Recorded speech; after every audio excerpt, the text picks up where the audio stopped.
Boa noite, estamos na nossa aula 28 de Bereshit e vamos continuar. A gente está na Parashá de Vaierá, que é a quarta Parashá da Torá.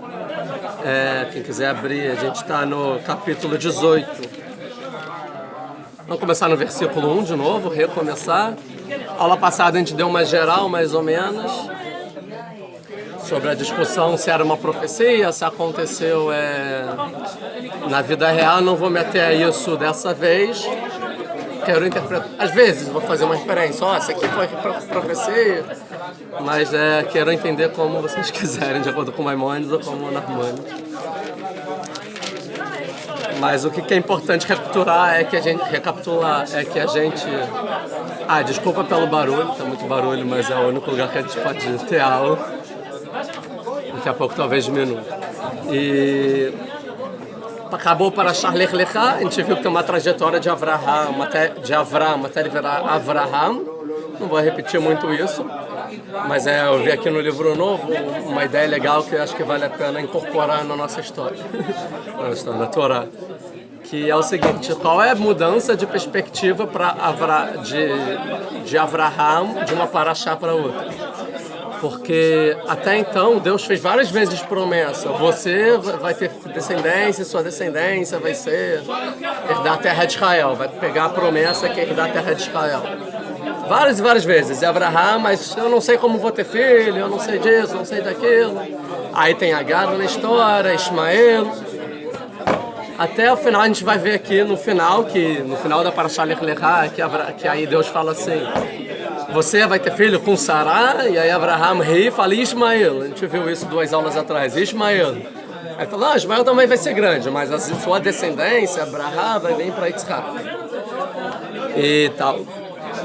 E a ideia é qual é a dificuldade de Avraham de entender isso. E ele traz um negócio bem interessante, baseado no Pirkei Avot, na Ética dos Pais. Na Ética dos Pais, do capítulo 5, Mishnah 2. Fala um pouco sobre Avraham. Cadê 5? Segundo, 2. Primeiro, começa a primeira Mishnah, capítulo 5, em 10 ditos Deus criou o mundo, não vou entrar. Aí no segundo fala assim: 10 gerações de Adão até Noé, que a gente estudou, as 10 gerações. Liodi, porque teve 10 gerações até Noé, que depois destruir o mundo, dar um reset e tal.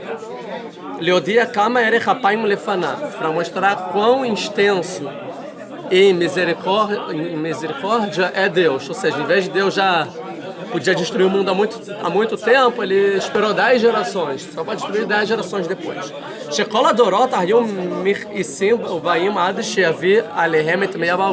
Que todas as gerações, sem exceção, deixaram Deus irritado, tipo, fizeram errado, até que Deus trouxe o dilúvio no final das contas para todo mundo.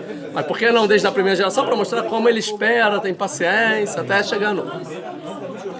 Ou seja, aqui essa primeira parte da Mishnah vem dizer tipo que ninguém mereceu, certo? É interessante a ênfase de Adão até Noé, ou seja, incluindo o Adão, no princípio. Desde Adão até Noé, ninguém, até que veio o dilúvio. A Sará Dorot Menor veio de Avraham. Agora sim, 10 gerações desde Noé até Avraham, nosso personagem agora. Leodia Kama Erechapaim Lefaná, mesma coisa, para mostrar quão misericordioso é Deus. Em português é longânimo em benevolência, Erechapaim. Você decorou essa? Decora isso. Falando isso, eu posso fazer uma série Pediam que por sobre os 3 atributos também de piedade, é uma boa ideia. Leodia Kama Erechapaim Lefanav, Shekol Adorot Hayum Mechissim Ubaim, que todas as gerações iam deixando Deus nervoso, igual. Ad Sheba Avraham, até que chegou Avraham, Vekibelo Sahar Kulam, recebeu a recompensa de todo mundo. Vocês vão mostrar essa Midrash clara, essa Mishnah, desculpa, claramente quem é Avraham, que ele foi uma revolução no mundo. Mas assim, não é Avraham, é o Avraham que conseguiu a recompensa de todo mundo, incluindo Noé, incluindo Adam Arishon, assim, a gente vai ver um pouco disso. E se a gente pegar pela essa perspectiva, quem é Avraham, e ele entendendo todas as profecias de Deus, e até o que a gente estudou já umas 10, 15 aulas atrás quem não viu, volta às aulas, sobre que a gente viu que Abraham era o último hebreu, que toda a família dos hebreus tinham sido dizimada, e Abraham, ele está na galota em Ur Kasdim, e ele foge, e Deus fala, ele lembra que fala, você é o último hebreu, você tem que... E ele se vê como aquela pessoa que conseguiu chegar a Deus depois de 20 gerações e da humanidade inteira como ninguém antes. Então ele explica que Abraham, ele via sua identidade pautada como eu sou o último hebreu. Tipo, toda a história é tipo uma série ou filme que acontece todo o enredo até chegar em um determinado ponto. Tudo no mundo levou a chegar em mim, tipo, como se fosse. E eu sou o resultado de tudo que acontece no mundo. E aí a crítica que ele faz é que Abraão se vê como se fosse o resultado, a perfeição do mundo depois de 20 gerações. Mas ele não conseguia se ver como o início de um mundo. Tipo, o primeiro, na verdade, porque Abraão, mais do que o final dessas 20 gerações, ele é o início do povo judeu, muito mais do que os 20 das gerações, não importa as outras gerações, comparando ao povo judeu. Então Abraão muito pouco se via o primeiro hebreu e muito mais se via o último hebreu. Então, tipo, eu sou da resistência, eu sou aquele que tem que cultivar os meus valores, mas ele não conseguia entender a identidade dele pautada como eu sou o primeiro de uma coisa que ainda não existe, nova, que está para vir. E se ele entendia, não, eu sou a perfeição de tudo que veio antes.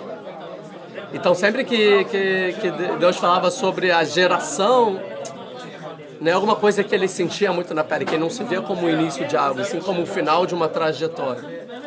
Interessante, ele faz o paralelo e fala, como assim? Porque ele não se vê, ele faz o paralelo um pouco com a Galut, com o diáspora, 2000 anos, a gente na diáspora, que a princípio, tipo, a gente tem a fé de, eu quero chegar em Israel. Tipo, finalmente, no final, Deus vai fazer a gente chegar em Israel. E Deus dá a profecia, vocês vão para Israel, os profetas inteiros, pautados de profecia, desde Moshe Rabbeinu, lá em Dvarim, e eu vou pegar vocês do cativeiro, mesmo que estejam na extremidade do céu, eu vou juntar para a terra de Israel. Mas a gente, no exílio, antes de começar tudo, a gente se vê o seguinte, aqui é o final da história do povo judeu, até que a gente vai ser levado a Israel e acabou. Tipo, mas tá, Israel, vai chegar do céu e Deus vai fazer milagre. Ou seja, assim que eu chegar em Israel, Beit HaMikdash, ou seja, o resto é detalhe. Então minha identidade está pautada na minha história inteira e chegar em Israel é o final de uma história. Só que é o contrário, quando as coisas começam a acontecer de fato, quando a gente chega em Israel, a gente vê que quem chega em Israel está começando, na verdade, uma história muito mais importante que está por vir. Muito mais do que a gente é o fim de um ciclo, a gente é o início do novo ciclo, que é muito mais importante do que tudo que aconteceu até agora. Então essa mudança de perspectiva, que geralmente um judeu que está no exílio, ele se vê todo o seu potencial, eu quero chegar em Israel. Chegar em Israel eu vou descansar, como se fosse o Olam Haba. Mas quando chega em Israel e existe uma geração, algumas gerações de você, né? A gente sempre sente, eu acho um pouco na pele, um tempo para você entender, porque quando acontece, é na prática, a sua meta muda, tem que ter uma reeducação até você entender, não, agora tá, tudo foi importante, mas agora é muito mais importante o que eu vou construir a partir daqui. E a minha descendência é muito mais importante do que o ciclo que se fecha comigo. Ele fala um pouco disso, achei interessante. Óbvio que muito melhor do que eu falando. Mas é um pouco isso. Vamos lá, então... Avraham, no final das contas, ele consegue virar Avraham. Esse Avraham, a gente vê que é uma coisa transcendente. Mas, embora transcendente, é óbvio que tem mérito de Avraham. Não é nenhum outro conseguiria. Embora, talvez, Avraham sozinho não conseguisse. Deus, óbvio que ajudou. Mas, óbvio que tem um despertar de baixo para cima de Avraham, dessa trajetória linda que ele fez, até chegar nesse momento, coisa que ninguém da humanidade nunca tinha conseguido. E o versículo começa, Vairá Elav Hashem, e apareceu para ele Deus. A gente já discutiu um pouco sobre isso, mas tem um ponto aqui que, a princípio, normalmente deveria estar escrito assim, Vairá Hashem Elav. Deveria estar escrito que apareceu Deus para ele, e não apareceu para ele Deus. Está um pouco diferente do normal. Então qual a ideia? Que se fosse vai era Hashem Elav, se foi aparecer o Deus para ele, Yud Kei Vav Kei, toda a questão aqui é divina. Deus que apareceu para ele. Mas como está escrito e apareceu para ele Deus, ele tem mérito. Ele chamou essa perspectiva nova de ver Deus como Yud Kei Vav Kei, é para ele Deus apareceu. E não que foi tudo divino e tal, e Abraham podia ser qualquer um, não podia. Interessante. E sobre isso, então, a gente vai ver o seguinte, que Deus vai aparecer para ele. O que a gente conversou muito na aula passada é para qual propósito, porque ele não fala nada. Deus não fala nada para Abraham. E aí vem os anjos, começa a história. Então a gente vê, não. Mas mãe falar tudo é profecia. Essa é o que Deus quer falar. Ou não, de acordo com o Rashi, que Deus quis ficar, esperou e depois vai dar a mensagem para ele. E aí o Rashi fala porque Deus veio para visitar o doente. Aqui, Levaquer e Taholê. E ele pega um ponto muito interessante. Quem não fala Levaquer e Tavraham? Levaquer e Taholê. Para visitar o doente. Tipo, o Abraham é o doente, todo mundo sabe. Mas o Rashi, ele só fala, visitar o doente. E a gente sabe que o Rashi é muito preciso em cada palavra dele. E a pergunta é porque ele não falou claramente. Se ele quer fazer a explicação dele para a gente entender, para visitar o Abraham que está doente. Então, o doente. E aí a pergunta é quem é o doente do Rashi? Quem Rashi está falando que é o doente? E a resposta aqui que a gente pode chegar é que o Rashi não está falando de Avraham, está falando da humanidade. Vai irá quando a transcendência divina apareceu para Avraham, e não está aparecendo só para Avraham, está aparecendo para toda a humanidade. Para quê? Para visitar a humanidade. Por quê? Porque a humanidade está doente. As 20 gerações, todo mundo deixou Deus irritado até chegar a Avraham. Então, o primeiro que tem mérito, Deus vai aparecer para ele para curar a humanidade toda através de Avraham. Avraham aqui na profecia, de acordo com Maimonides, ele simboliza toda a humanidade. E através da conversa que Deus vai ter transcendente, profética, entre Deus e Avraham, na verdade é Deus conversando com toda a humanidade. E isso é uma coisa que a gente já viu tanto na aula sobre o dilúvio e tanto sobre a Torre de Babel, e eu já citei referências nessas aulas sobre a entrega da Torá, que sempre que Deus aparece para a humanidade, que nesses momentos Deus apareceu para a humanidade, que está escrito Vayered Hashem, que desceu Deus tanto no dilúvio quanto falando na Torre de Babel. A gente vê, e assim, o Únculos ele traduz, e desceu como e se revelou. Sempre que Deus ele aparece, ele desce para a humanidade, e aqui vai estar de novo quando vai destruir Sodoma e Gomorra, Vayered Hashem, e desceu Deus. Na verdade, o que é descer Deus? É Deus se revelar na humanidade. E o que quer dizer Deus se revelar na humanidade? Quer dizer que se Deus se revela, porque Deus, por algum motivo, ele quis se ocultar na humanidade, para dar espaço para o ser humano. Mas se Deus agora ele quer, em algum momento, se revelar na humanidade, junto com a revelação divina, obrigatoriamente tem que vir o julgamento divino. Porque se Deus vem para a humanidade, quer dizer que ele vai aparecer para a humanidade. Se ele vai aparecer para a humanidade, é que ele quer ver a humanidade. O que quer ver a humanidade? Julgar a humanidade. Então, quando ele aparece aqui para Avraham, o que Deus quer fazer? Julgar Avraham. Só Avraham? Não, ele quer julgar também Sará. Ele também vai querer julgar Lot. Ele também vai querer julgar Ismael. Ele também vai querer julgar Sodoma e Gomorra. E através dessa revelação para Avraham, a gente vai ver qual vai ser a consequência para cada uma dessas pessoas. Tá? E essa ideia, por que Sodoma e Gomorra existia 52 anos, segundo os sábios, tá? Lembrando aquela história que Avraham salva todas as pessoas de Sodoma e Gomorra e todo mundo vira dele. E ele abre mão de tudo para o rei de Sodoma. Isso há quantos anos atrás?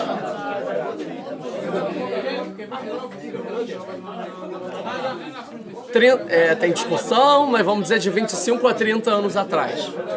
Ou seja, de 52 anos da cidade, há 30 anos atrás era todo mundo, ou 25 era todo mundo de Avraham. Aí Avraham fala, não, toma. 25 anos depois, é todo mundo perverso que tem que ser destruído. Ou seja, Avraham também tem uma culpa aqui. Que ele abandona e fala, não, eu vou parecer o conquistador, não, fora de mim. Mas se o rei de Sodoma pede para Abraão me dar as pessoas, a posse fica com você, me dar as pessoas, quer dizer que era de Abraão. E Abraão pode dizer, não quero não, que é deixa de furar das aulas. Não quero não, é tudo meu, eu mereço. Porque eu vou educar essa sociedade, essa é uma sociedade de justos. E os 50 justos, 10 justos que ele não vai achar aqui, talvez a cidade toda seria justa. Se estivesse na mão de Abraão, educando a cidade. Mas Abraão dá para o perverso. O que acontece? A cidade toda vai ser destruída, tá? Mas até agora, até Deus... Por que até um dia atrás Deus não destruiu Sodoma e Gomorra? Por que agora, nesse dia? Então quer dizer o seguinte, que até agora existia um tzadik que protegia a cidade, lá dentro, que se chama Lot. Lot, sobrinho de Abraão, morava em Sodoma e Gomorra. Ele era um tzadik, relativamente, pelo menos um tzadik a ponto de não ser destruído. E o nível dele era o suficiente para proteger a cidade inteira. Tá?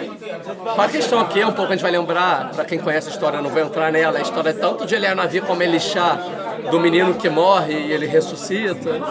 A ideia é que no mundo, que tzadikim existia? Existia Lot, existia Avram. Era um grande tzadik, muito mais que Lot, mas era um grande tzadik. Mas uma vez que no mundo agora existe Avraham, ou seja, um tzadik muito maior do que o mundo conheceu, obrigatoriamente o mundo agora todo se eleva também. Ou seja, se aproxima de Deus. A revelação divina é muito maior com Avraham do que antes, quando é só Avram. E agora, então, o julgamento divino ao mundo tem uma cobrança maior, porque agora existe um Avraham no mundo, então tem que cobrar maior, tem que ser justo. Se tem um tzadik maior, o mundo tem que ser cobrado por mais do que era cobrado antes. Então, da partir que passa a existir Avraham no mundo, Lot não é mais o suficiente para proteger a cidade. E da partir que Avraham, que ganha o rei, que a gente viu que ele deixou ser o pai de Aram, Av-Aram, e ele virou Avraham, o rei do mundo inteiro, Avamon Goim Netatira, como escrito lá, eu te dei um pai, ele agora é o responsável pelo mundo inteiro. Então, é com Avraham que a gente vai ter, que Deus vai ter que lidar para ver. E aí, você que agora é responsável por Sodoma e Gomorra, vai ser destruído ou não? Então, por isso que vai vir junto. Tá? Por isso a insistência dele de se tiver 10 sabidos. A gente vai ver, a gente vai chegar lá. Mas é por causa disso? Uma pode ser o recalque dele. Dois, porque ele assim, tirando essa história de antes, ele sim é o responsável porque ele agora é o pai de todos os povos. 3, que Deus vai conversar com ele, então não é comigo, é uma profecia. A gente viu que às vezes nem está acontecendo nada, mas lá em cima, na raiz está acontecendo. Então o que acontecer na raiz vai se derivar no mundo físico, de fato. O que acontece, ele acorda e vê queimando a cidade, saindo fumaça. Sim, e pode ser um outro motivo que a gente vai ver daqui a pouco. Vai lá agora. Até agora, Avraham não conseguiu ter filho. Por quê? A gente viu que tinha um impedimento que deveria esperar até os 100 anos. A gente viu isso já em outras aulas. E a gente viu que tinha um impedimento, que na história de Ismael a gente viu que o impedimento era de Sará ou era de Avraham. Quem que impedia se cumprir a promessa divina? E tem essa questão, a gente viu que no final é Avraham o impedimento e não Sará, a gente viu isso nas outras aulas. Mas outra questão é que qual era o impedimento de Avraham, é que ele ainda não era Avraham. E uma vez que Avraham vira Avraham, agora também Yitzhak pode aparecer no mundo. Por quê? Porque a gente viu que Yitzhak aparecer no mundo é uma coisa extremamente nova para o mundo. É uma força nova, é um ave também, não é um Ben, ele não é um filho, ele é um patriarca, ou seja, ele é uma força nova. Quem está acompanhando a série de Sefrat HaOmer, a gente viu Avraham, que é Hesed. Outra força nada a ver, é Gvurah, que é Yitzhak, nada a ver com Avraham. Uma força totalmente nova. Então, para Deus fazer esse milagre de vir uma força nova no mundo, não podia ser pelo caminho da natureza, não podia ser por Avraham, e sim por Avraham. Uma vez que Avraham se eleva, o mundo se eleva, a presença divina se revela mais no mundo.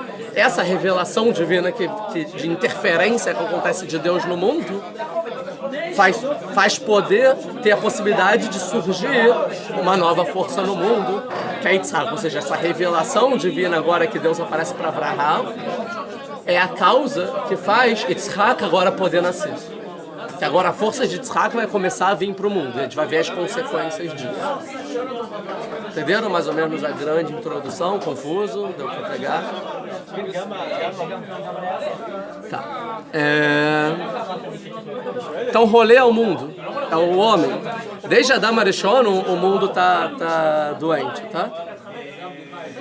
Essa ideia. E ele estava na entrada da tenda.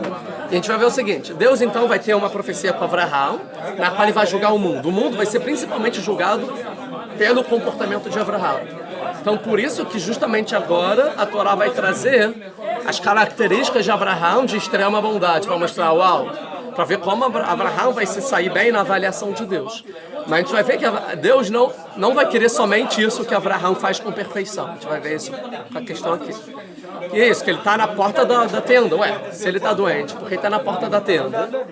Ah, que ele queria receber visita. Eu falei aula passada sobre isso. Agora é interessante que é Halmayom, no calor do dia. Ou seja, o que é Halmayom? Quando o dia está mais calor. O dia está mais calor em meio-dia, tá bom?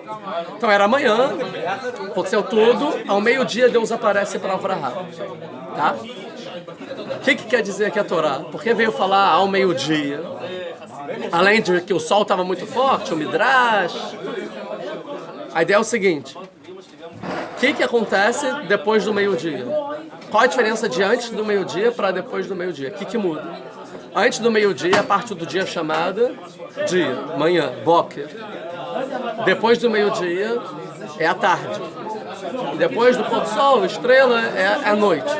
A gente vai ver que no sonho vai ter, antes é o dia, a profecia vai começar no meio-dia, vai terminar ao amanhecer. Então vai ter a noite, que vai ser a história de Sodoma e Gomorra, que é de noite.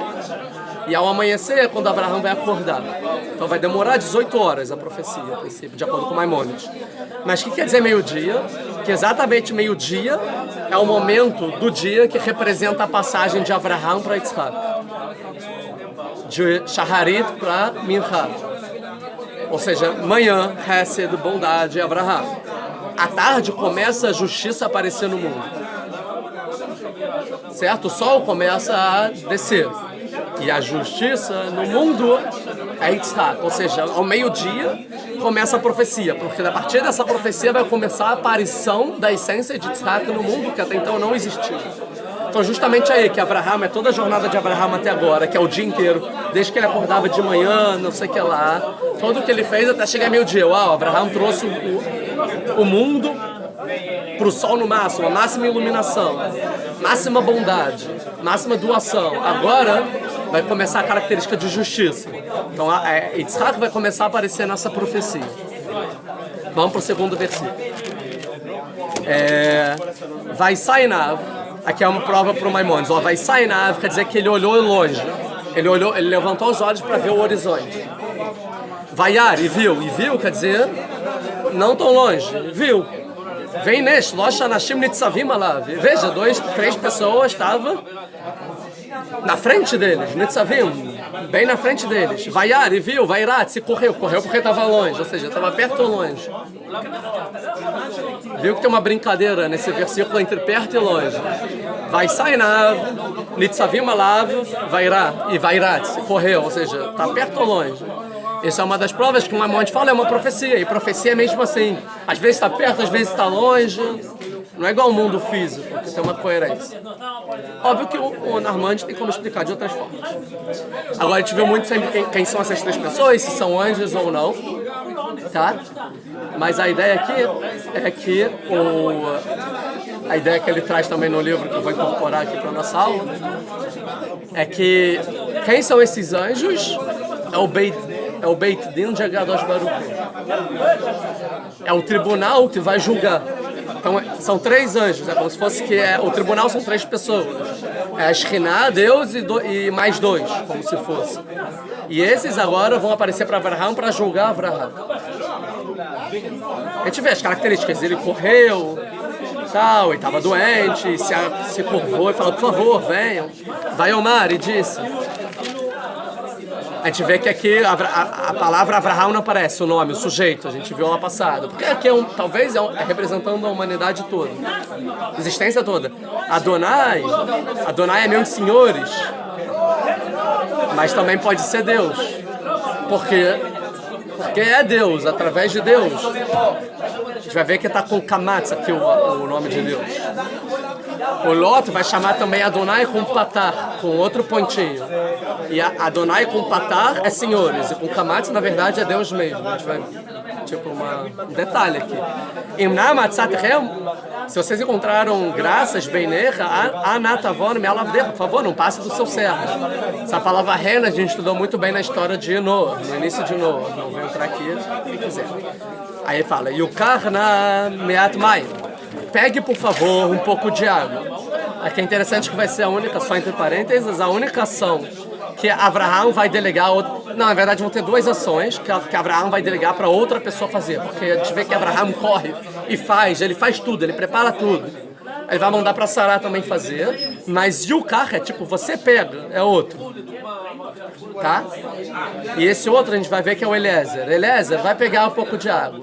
Mas aquele, a gente vê que Avraham dá tudo com fartura, com abundância. São 3 bois, 3 línguas, pão, boca. E aqui ele fala um pouco de água. Pegue, por favor, um pouco de água. Ué, muita água, eu quero muita água. O cara sai do deserto, tomar o sol. Porque ele pede um pouco de água. Então aqui é uma característica interessante, acho que é uma história do Rav Israel Salanter, do Hafetz Haim, que ensina isso, que fala o seguinte, quando você faz o máximo. Agora, quando você delega para o outro fazer, não adianta ficar fazendo, eu sou grande e sábio, é tudo fartura, mas é o outro que cozinha, é o outro que pega água no poço. Então, já que é o outro que vai fazer por você, pega o mínimo possível. Isso é bondade, tipo, é o outro que está trabalhando, então não faz sentido o outro que está trabalhando fazer o que é tipo a minha rombra, o que eu quero fazer extremamente elegante mais que todo mundo. Já que eu deleguei a outra, que o outro faça o mínimo possível. Então pegue um pouco de água, que é o que é necessário, só para lavar os pés. E lavem os pés.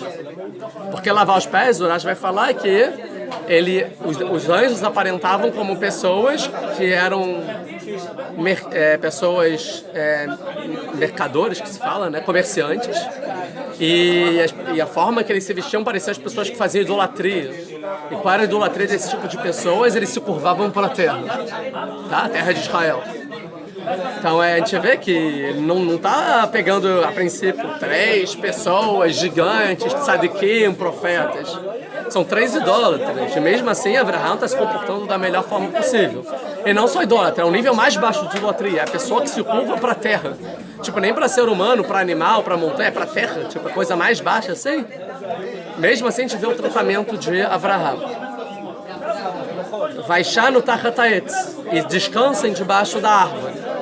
A gente vê todo o comportamento. Interessante aqui que debaixo da árvore, fora o que eu falei aula passada, aqui vem lembrar o seguinte, em que outra situação na Torá aparece árvore e aparece anjos? Anjos e árvore. Gan Eden, a expulsão do ser humano do jardim do Éden. Que Deus falou, ele botou anjos com espadas flamejantes de 2 gumes para proteger a árvore da vida. Certo? E aqui é uma referência clara, ó, de novo aparece debaixo da árvore da vida, e os anjos estão aqui de novo, ou seja, Avraham aqui está fazendo um tikkun, um concerto de Adam Arishon, porque antes de Yitzhak aparecer no mundo, e como Avraham conseguiu elevar o mundo a outro patamar, existe aqui pela primeira vez um concerto do pecado de Adam Arishon, pelo menos parcialmente. E Avraham aqui está fazendo no comportamento dos anjos. Interessante que pelos Midrashim, eles enumeram méritos e méritos e méritos que o povo judeu tem até hoje por causa desses simples atos de Avraham. Falar, porque Avraham ele botou os anjos debaixo da árvore, a gente tem a mitzvah de Sukkot, por exemplo. Porque Avraham deu água para os anjos, tem a mitzvah de jogar água em Sukkot. Porque Avraham deu pão, a gente tem o mar. Por aí vai. Mas é Midrash, a gente não está se atentando nisso. Vai Krapat Lechem. Então, e pegou um pão, e satisfez o coração deles. Interessante o linguajar da Torá. Ele deu o pão e satisfez o coração. O que quer dizer isso? Aqui o Urash traz, que a gente vê que o pão ele satisfaz o coração. Mas aqui talvez, o que satisfaz o coração da visita? Você recebe uma visita em casa. Isso só almoçar, né? Você recebe uma visita em casa. Você dá pão, churrasco, língua de boi, vinho, água. O coração da pessoa fica satisfeito? Não necessariamente. Não é a comida que satisfaz, né?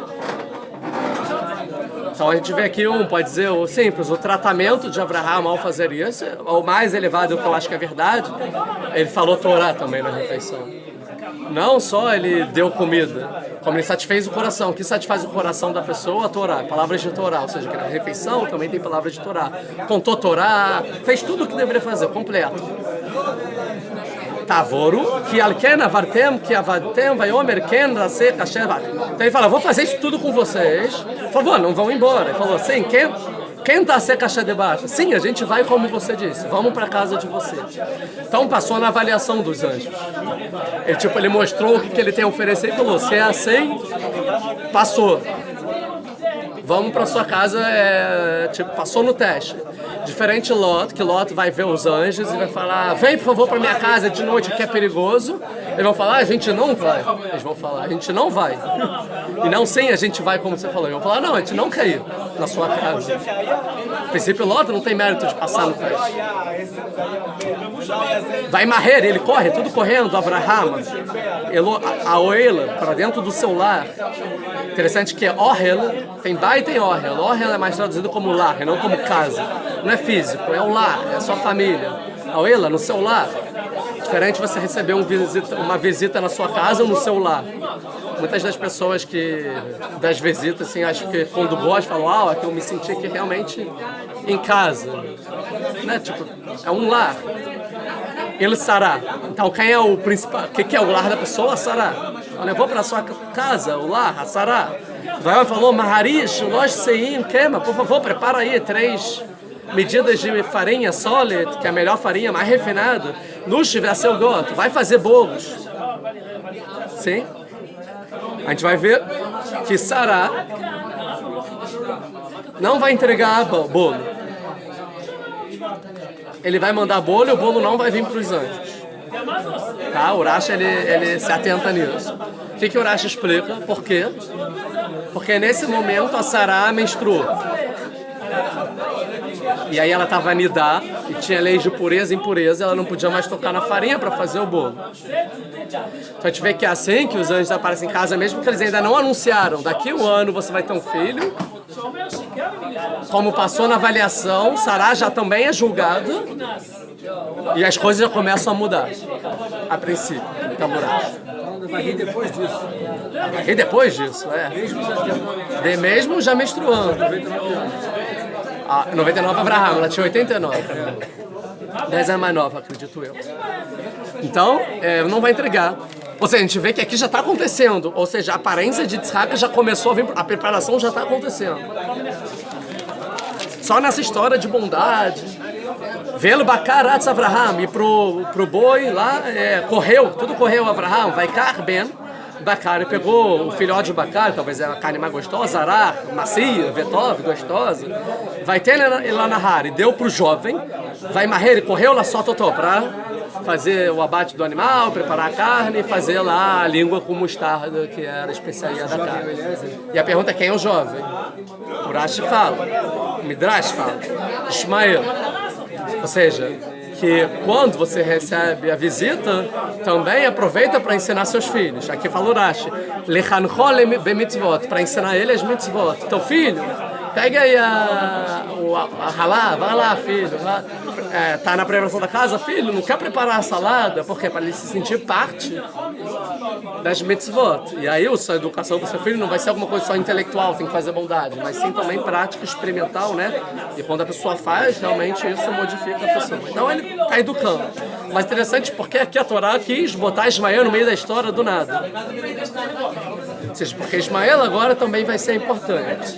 Que da partir que agora começa a vir a força de Yitzhak no mundo, tem que começar a ter um birur, ou seja, um esclarecimento entre Yitzhak e entre Ismael, tá? E a gente vai ver o que a Torá, já adiantando agora, vai querer contar pra gente, desde aqui, eu já falei isso um pouco na aula passada, até o final da Parashá, até o final da Kedat Yitzhak, do sacrifício de Yitzhak, é que qual é a dificuldade de Abraham ter Ismael? É que Abraham, ele é Midat HaChesed, ele é bondade. E Yitzhak é Din. E o Chesed não consegue gerar Din, são coisas diferentes. O que o Chesed consegue gerar? Chesed.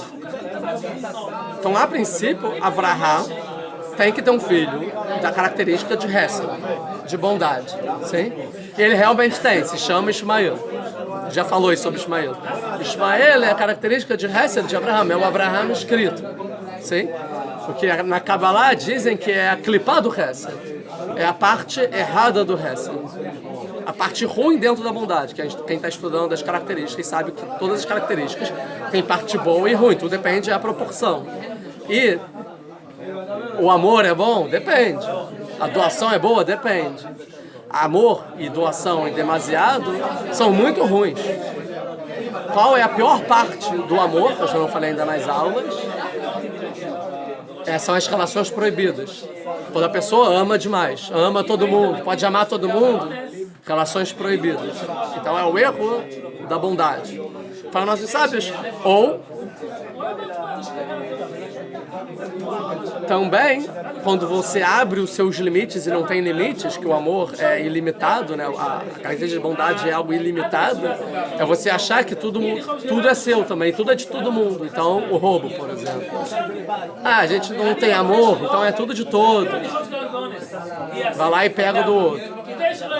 Então, eu falei, sabes que o Ismael é a parte ruim do Hesed, sim? E do Hesed nascer o Din é totalmente impossível. Então, por isso que esse é o milagre, que de Abraham vai nascer Yitzhak, vai nascer totalmente Din, sim? Mas para Abraham conseguir, já que Abraham, da partir de agora, vai ter alguém totalmente da característica de gvurá, bravura, Din, severidade, e não de piedade, de bondade, desculpa, piedade não, de bondade, ele tem que agora começar a se acostumar com a característica da severidade. Porque quem está acompanhando também esse fratão, fazendo as propaganda, a contagem do homem, entende que uma característica perfeita é só uma característica que ela se interrelaciona com todas as outras, e não uma separada delas.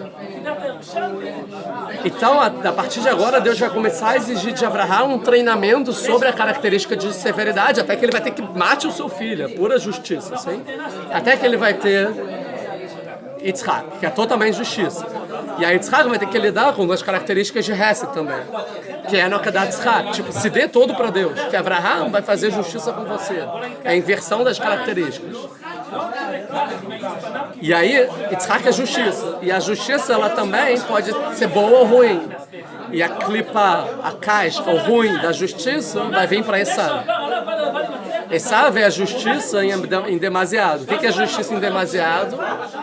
É o assassino. É a pessoa que mata os outros. Justiça, que é o Esav. Então, Ismael é a parte pior do Hesed e Esav é a parte ruim da Gvurá. E aí nasce perfeito o Tiferet, a piedade, o equilíbrio, que é Yaakov.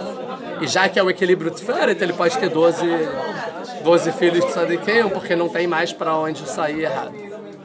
Mais ou menos essa é a história que a gente vai ver em Bereshit, mais ou menos. E a gente vê o seguinte, agora é interessante. Que para Abraham, ele era Hesed, eu não entendia que podia ter um tzadik gigante, só Gvura, e não Hesed.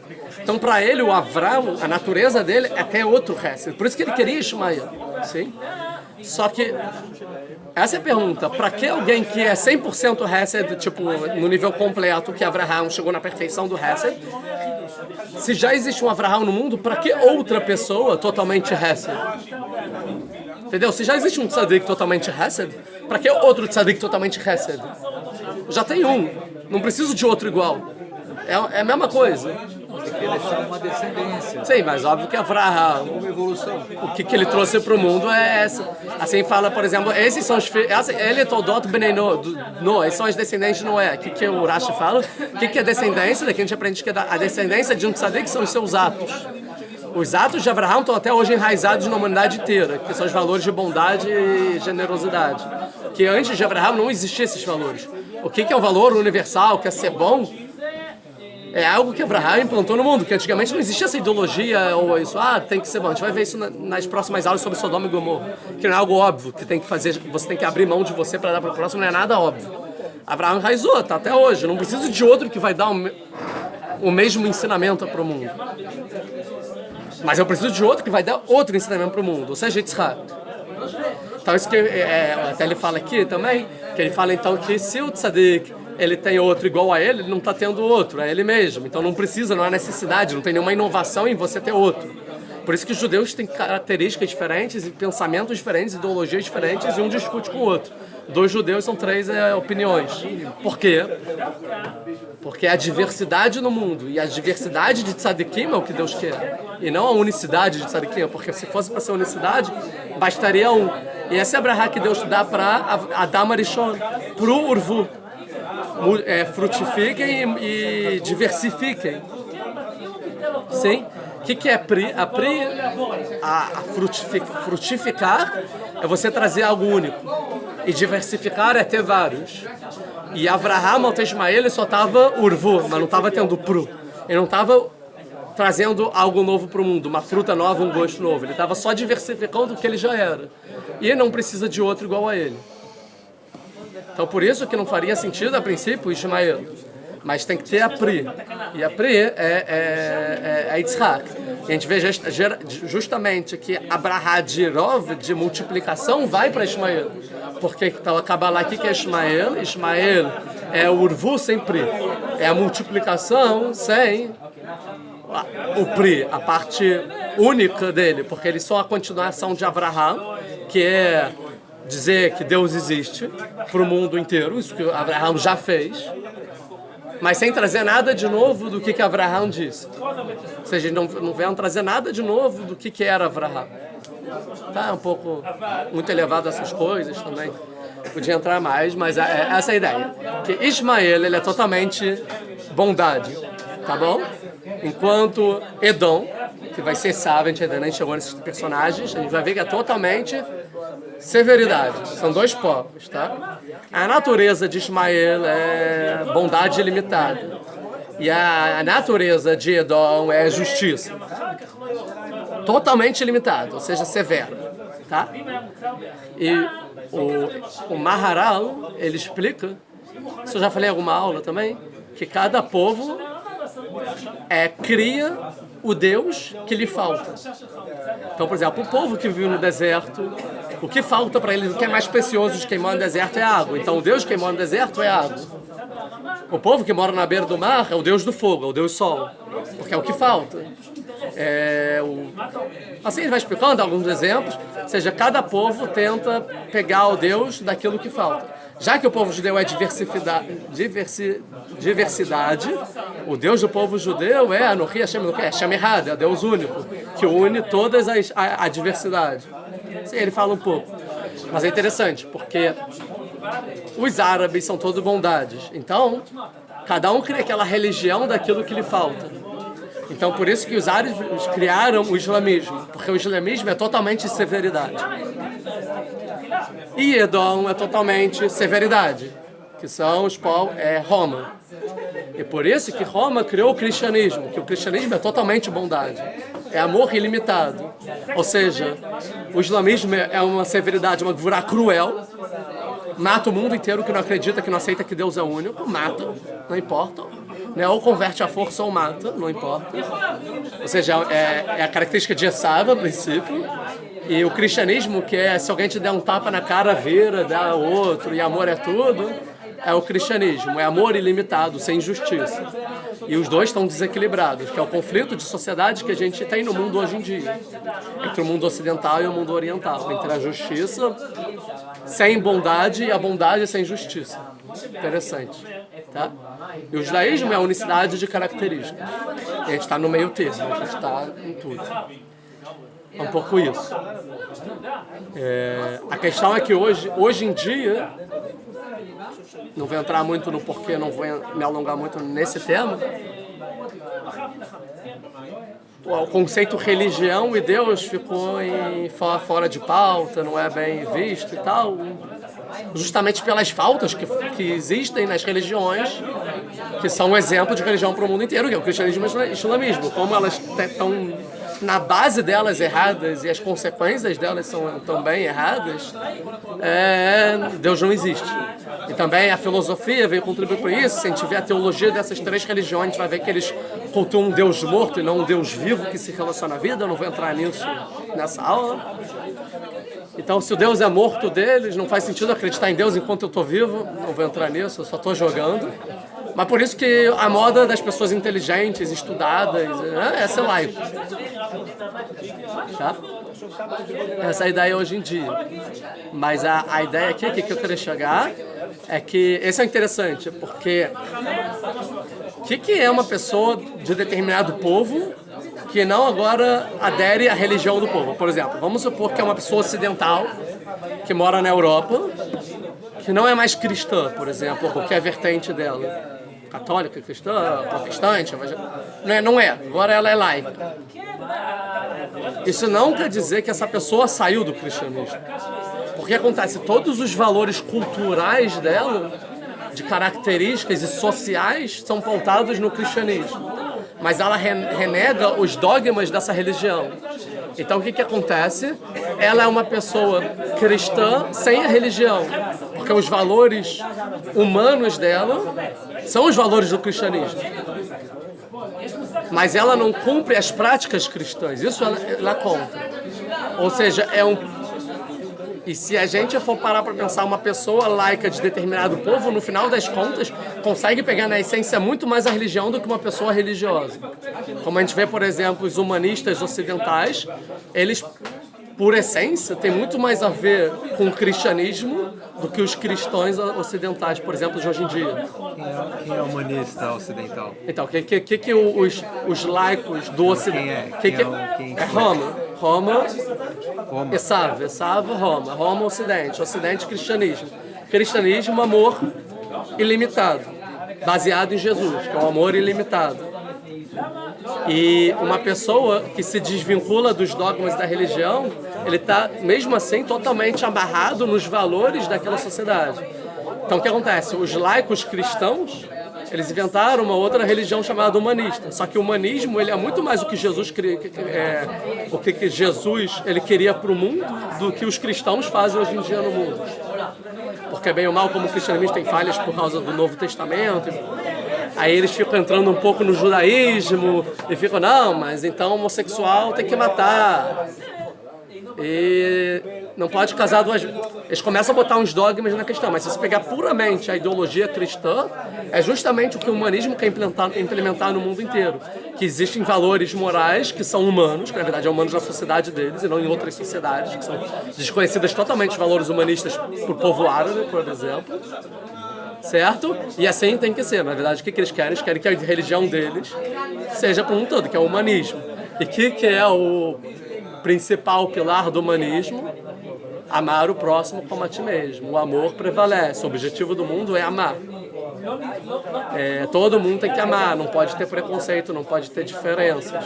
Que isso já entra para os comunistas, não pode ter nações, que é justamente o que Jesus pregava. Ou seja, o humanismo é o cristão, não religioso. E o cristão religioso é o cristão religioso. Ou seja, na sociedade ocidental existe o cristão religioso e o cristão não religioso. Os dois são cristãos. E na oriental existe o árabe religioso e o árabe não religioso. Os dois são árabes. Tá? Isso como estou falando como povo, não como indivíduo. Indivíduo existe o livre-arbítrio, cada um escolhe o que quer ser. Mas é interessante, como o povo judeu, agora é importante, como o povo judeu, a maioria veio, e sim, a sociedade israelense ela é pautada na cultura ocidental, e a gente, bem ou mal, eu já falei sobre todo mundo que mora fora da diáspora, como se fosse que faz idolatria e tal, a gente morou no meio do cristianismo, mesmo religioso ou não religioso. Aconteceu então que todos os judeus religiosos da Europa acabaram imitando a forma religiosa dos cristãos da Europa. E todos os judeus que saíram do judaísmo não religiosos da Europa acabaram se adaptando à ideologia e religião não religiosa da Europa. Então, hoje em dia, em Israel, a gente tem dois tziburim, duas congregações. Os judeus que imitam o cristianismo religioso e os judeus que imitam o cristianismo não religioso. E esse é o conflito de falta de identidade que existe nas sociedades israelenses hoje em dia. E os sefaradim a mesma coisa. Existem os judeus religiosos que imitam o islamismo e existem os judeus não religiosos que imitam o povo árabe, que é o islamismo sem dogma. E é o conflito. E assim cada país vem trazendo a sua... Até que aqui tem que fazer agora uma busca, uma rebusca, voltar à nossa identidade original.